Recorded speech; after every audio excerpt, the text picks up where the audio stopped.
What's good, y'all? Blacksmith here, and today we're here to talk about Strange Darling. Not gonna lie to y'all, wasn't really anticipating this movie that much because from the trailers it looked kind of basic. Then I came across an article that said that Stephen King really enjoyed this movie and gave it a great review.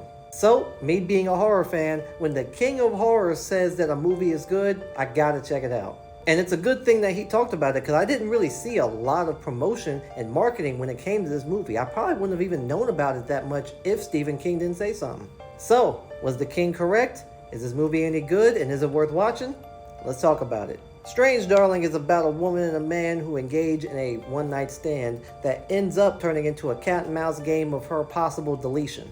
And this story is broken up into 6 chapters told in non-sequential order. And that's pretty much the premise. It sounds kind of basic, but there is a lot that went into this movie that made it a lot of fun to watch. So, let's talk about these pros and cons. The first pro I want to talk about, the storytelling. Now, I'm not talking about the plot, because like I said, the plot's kind of basic. Man chases woman and wants to delete her. But it's the way that the story is told that made this a lot of fun. The plot of this movie is broken up into 6 chapters told in non-sequential order, meaning that even though you might start off at chapter 1, doesn't mean you're going to get chapter 2 next. It might jump to chapter 5. So while you're watching this plot told in the non-linear fashion that is being presented in, you're trying to fill in plot holes yourself as to what led to the events of these chapters. And they make it very easy for you to keep up, so you won't necessarily get confused. You might forget little small details here and there about the previous chapter you just saw, but it's pretty fun.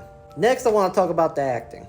All of the actors in this movie did the damn thing, with Willa Fitzgerald playing the lady and Kyle Gallner playing the demon. And since this movie didn't have a big cast, a lot of the focus was able to be put on these 2 actors and their characters to tell a great story. The third and final pro, the execution. I attribute all of the execution of this movie to the way that the story was told in its non-linear fashion with the 6 parts. There are so many twists and turns when it comes to this movie that because the way one part ends and the next part might begin, you don't know who is really the victim and who isn't.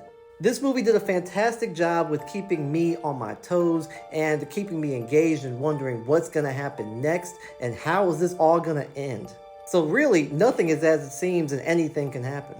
Alright, let's get into these cons. Now, in my opinion, there aren't really a lot of cons for this movie, but there is one big one that kept getting on my nerves. Towards the climax and the end of this movie, I figured out that this is one of those movies that likes to add characteristics onto a character that we didn't know before, so it justifies some of their actions and decisions when the movie's about to end or when the movie starts getting good. And I guess I can attribute that to the writing because towards the climax and the end of this movie, the characters suddenly revealed certain characteristics and traits about themselves that we really should have known in the beginning, but they just wanted to throw that in there so they can justify some of their actions. And I was like, it didn't necessarily make any sense. Like, why are we finding this stuff out about the characters towards the end of the film? So I guess the biggest con for me is the writing because you can tell that in certain chapters, certain elements should have gone elsewhere to other chapters. But when translating something that's written to visual, you might lose some continuity and I understand that. So, that's just my opinion. Overall, I really enjoyed this movie, and yes, Stephen King was right, and that's why he's the king of horror. This movie was a great roller coaster from start to finish, and I enjoyed every minute of it. So I recommend you go see it, because I know you'll enjoy it too. Thanks for checking out my review. Let me know if you plan on seeing this movie. Let me know if you've already seen it and what you thought about it. Let me know what you thought about my review, and give this video a like and your boy a follow. I truly appreciate it. And until next time, peace.